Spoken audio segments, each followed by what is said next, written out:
are doing well this morning.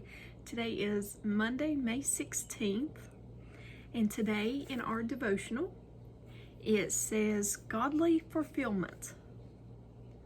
Psalm chapter 16, verse 11. You make known to me the path of life. You will fill me with joy in your presence, with external pleasures at your right hand. John chapter 15, verse 10 and 11. If you keep my commands, you will remain in my love, just as I kept my Father's commands and remain in his love.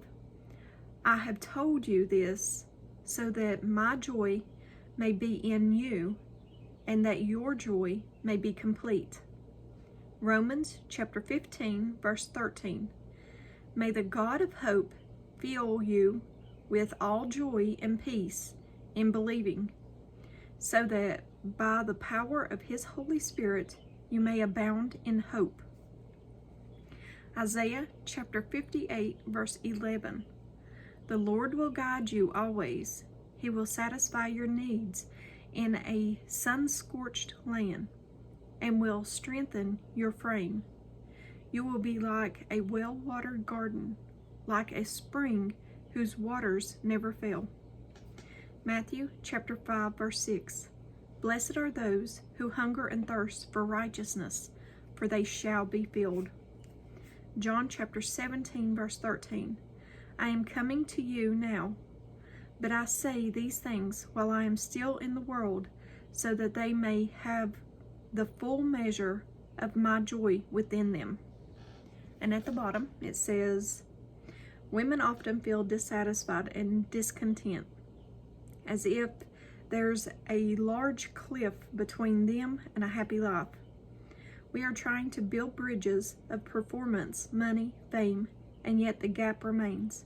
Christ himself came to be the bridge so that you can live a fulfilled life in God's presence. The same way our physical hunger is satisfied by food and our thirst is quenched by water, our deepest needs are satisfied by the bread of life and his living water. And that's so true. We should be satisfied through Christ. He gives us everything. He provides everything. You've heard me say it before, he's our everything. He's my everything. And I hope he's yours too. But he provides every need. If we seek him, just as his word says, if we seek him with a whole heart, we'll find him and he'll bless you. That's our devotional for today, Monday morning. I will ask that you all say a prayer for my grandson. His name is Kian. He is not quite 2 years old yet, but my daughter called me late last night that she's had to take him back to the hospital. He's been running a fever for a couple of days now, and it's not going down. So keep him in your prayers. I'm still waiting to hear back from her to find out what's going on, but keep him in your prayers. I know he's in the Lord's hand, and I trust God with him. I trust him completely. I love you guys. As always, give me a thumbs up or a thumbs down, like, share, and subscribe. Join me on the Disciple server. The link is down in the description box. There I host 3 study groups a week, and I would love for you all to join. I'm no teacher or nothing, so we get on there and we like to discuss. We get a topic and we like to just discuss what God has given each of us. We each have a puzzle piece, as you all heard me say. We each have a puzzle piece, and we need your puzzle piece, what God has given you. So join us on there, and I still have the link for the Bibles.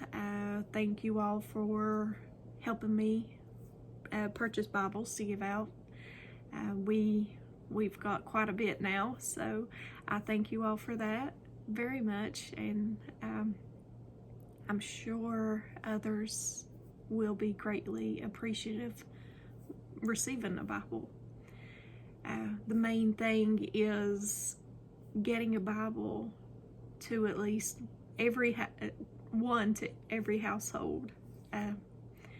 That's my goal, and one to every child, because children need it too, just as much as adults. I wish so much that I would have come to Him and realized these things at a young age. And like I said before, I have a huge heart for kids, and I just want them to see the love of Christ in these days, because they are short. These days are short. Jesus is coming soon. I believe that with everything in me. He is coming soon. And I know sometimes some people think that I'm a little out there. I'm a little weird. But, you know, maybe I am I'm kind of an extremist when it comes to my Bible, because I want to go strictly by what God's Word says and not what I think it means or whatever. I want to go strictly with the truth through His Word, and that's the only way we will know the truth. And don't even take my word for it. Like I say, don't even take my word for it. The truth to everything that happens in life is in the Bible. Seek the answers, and you'll find it. I promise you that. But I love you guys. I didn't take up much of your time this morning, but I love you. And if I don't see you in the next video, I hope to see you in heaven. Bye, guys.